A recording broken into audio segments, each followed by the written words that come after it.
National education policy বদল সাউতে religious discriminator in education সাউতে এডুকেশন সেক্টর করে করাপশন আর সাউতে 13 গোটাং দাবিयाते विधानसभा अभियान को होलेदा students Islamic organisation of India college street खन एतोहब लेन ताहेना नोआ मिचिल रे आर दाव को हताव ले ताहेना हजार हजार जुवन पठुआ को उनकुआ मेन आकुआ दबी बांग मानाव हताव लेखान दाराइकान दिन रे गोटा पोनोत रेगे आर हो मारांग हुलसे को सापड़ावा 13 দফা দাবি নিয়ে student Islamic organisation of India বা এসআইও তারা কলেজ স্ট্রিট থেকে বিধানসভা অভিযানের ডাক দিয়েছে এবং হাজার হাজার ছাত্র যুব তারা এই মিছিলে যোগ দিয়েছেন এবং শুরুতেই তারা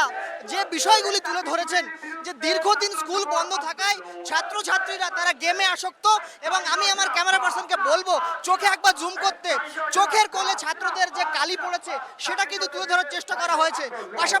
পাশেই রয়েছে এমএ বিএড পাশ করে চাওয়ালা এবং তার পাশেই একজন একদিকে কোট পরে রয়েছেন অর্থাৎ তিনি আইনজীবী হতে চান কিন্তু তাকে কাঁধে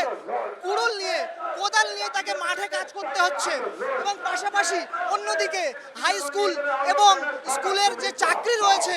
সেই শিক্ষাক্ষেত্রে যে চাকরি তার যে মূল্য ধার্য করা হয়েছে 15 লক্ষ 20 লক্ষ যে দুর্নীতি হয়েছে সেটাও তুলে ধরার চেষ্টা হয়েছে। পাশাপাশি অগ্নিবীর নিয়েও প্রতিবাদে সামিল হয়েছেন তারা যে অগ্নিবীরে কাজ শুরুর সময় একরকম চিত্র 4 বছর পর একরকম চিত্র এবং ছাঁটাইয়ের পর একরকম চিত্র অর্থাৎ এই সমস্ত বিষয়গুলি নিয়ে তারা কিন্তু একে একে আন্দোলন করছেন এবং এই মিছিল কলেজ স্ট্রিট থেকে শুরু হয়েছে হাজার হাজার ছাত্র যুব এই মিছিলে অংশগ্রহণ করেছেন এবং 13 দফা দাবি নিয়ে তারা আজকে বিধানসভা অভিযান করছেন এবং যে দাবিগুলি তারা তুলে ধরছেন বিভিন্ন শিক্ষাক্ষেত্রে যে দুর্নীতি হয়েছে তাদের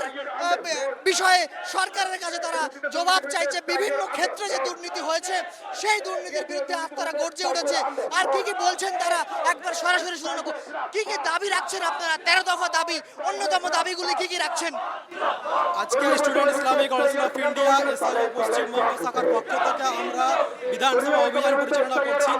আমাদের মূলত 3টা থিম আছে: শিক্ষার পুনর্মূল্যায়ন, সমুন্নত শিক্ষাঙ্গন এবং বেকারত্ব দূরীকরণ। আমরা মনে করি পশ্চিমবঙ্গের আপামর ছাত্র যুবকদের বর্তমান যে শিক্ষা এবং নিয়োগ সংক্রান্ত যে সমস্যা আছে এই সমস্যাকে অ্যাড্রেস করার জন্য মূলত আমাদের আন্দোলন। মূলত এসএসসি, প্রাইমারি, এমএসসি এবং অন্যান্য যে শিক্ষা দপ্তর আছে ডিপার্টমেন্টে গত 11-12 বছর ধরে নিয়োগ নেই এবং নিয়োগ তো নেই, উল্টো তার থেকে আমরা দেখতে পেলাম গত 1-1.5 মাস ধরে কিভাবে দুর্নীতি হয়েছে। সুতরাং অবিলম্বে যদি নিয়োগ প্রক্রিয়া চালু করা হোক এবং এই দুর্নীতির সঙ্গে যারা জড়িত তাদের সাথে শাস্তির কাঠগড়ে নিয়ে আসা হয়।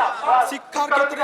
যে নতুন এডুকেশন পলিসি কেন্দ্র সরকার নিয়ে এসছে আমরা এই নতুন এডুকেশন পলিসির চরম বিরোধিতা করছি আমাদের এই বিধানসভা মার্চের মধ্যে দিয়ে। আমরা উচ্চশ্রী প্রকল্প আজকে পশ্চিমবাংলার বিভিন্ন স্কুলগুলোতে আমরা দেখতে পাচ্ছি ছাত্র শিক্ষকদের অনুপাতের যে রেশিও যে হওয়ার কথা ছিল সেখানে অনেক একটা ডিসব্যালেন্স হয়েছে। উচ্চশ্রী প্রকল্পের মাধ্যমে এই ডিসব্যালেন্স আরও বৃদ্ধি পেয়েছে এবং আমরা আমাদের এই বিধানসভা বা শিক্ষা আন্দোলনের মধ্য দিয়ে সরকারের কাছে জোরালো দাবি রাখতে চাইছি সরকার যদি অবিলম্বে উচ্চশ্রী প্রকল্পকে বাতিল করে। পশ্চিমবঙ্গের দুটো বৃহত্তম ইউনিভার্সিটি আলিয়া বিশ্ববিদ্যালয়ের যাতে মাইনরিটি স্ট্যাটাস এখনও বজায় হয়ে ওঠেনি। আমরা আমাদের আন্দোলনের মাধ্যমে আলিয়া বিশ্ববিদ্যালয়ের মাইনরিটি স্ট্যাটাসকে ফিরিয়ে নিয়ে আসা হোক, এটা একটা আমাদের বড় দাবি। মুর্শিদাবাদ সহ অন্যান্য যে সমস্ত ইউনিভার্সিটি সরকার ঘোষণা করেছে আজও পর্যন্ত তার বাস্তবায়ন হয়নি বা তার পরিকাঠামো তৈরি হয়নি। আমরা আমাদের এডুকেশন মুভমেন্টের মাধ্যমে সরকারের কাছে দাবি রাখতে চাই অবিলম্বে এতে ঘোষিত সমস্ত ইউনিভার্সিটি তথা মুর্শিদাবাদ ইউনিভার্সিটি অবিলম্বে সরকার তার পরিকাঠামো তৈরি করে এবং কর্মসংস্থানের পরিকাঠামো তৈরি করে। আগামী দিনে কি এসআইও আরো বড় আকারে পথে নামছে? আমরা আজকে আমাদের এই 13 দফা দাবিকে সামনে রেখে শিক্ষামন্ত্রী এবং বিধানসভা আমাদের চিফ মিনিস্টারের কাছে আমাদের ডেপুটেশন দেওয়া হবে। আমাদের দাবিকে তাকে সামনে রেখে যদি সরকার সদর্থক ভূমিকা গ্রহণ না করে তাহলে পরে পশ্চিমবঙ্গের বুকে এসআইও আজকে যে আন্দোলন করছে এর থেকে বৃহত্তর আন্দোলন আমরা রাখবো। অর্থাৎ বোঝাই যাচ্ছে যে 13 দফা দাবি তারা মূলত তুলে ধরার চেষ্টা করছে সেই 13 দফা দাবি নিয়ে তারা ডেপুটেশন জমা দেবেন এবং সরকার যদি তাদের এই দাবি না মানে এবং যদি কোনো ব্যবস্থা গ্রহণ না হয় তার ফলে আগামী দিনে কিন্তু সারা রাজ্য জুড়ে তারা আরো বৃহত্তর আন্দোলনে যোগ দেবেন এবং আরো বৃহত্তর আন্দোলনে নামবেন ছাত্র যুবদের সঙ্গে নিয়ে, এমনটাই হুঁশিয়ারি দিচ্ছেন আইএসওর সদস্যরা। ক্যামেরা স্বপন রায়ের সঙ্গে আব্দুল আজিজ, ট্রাইব টিভি, কলকাতা।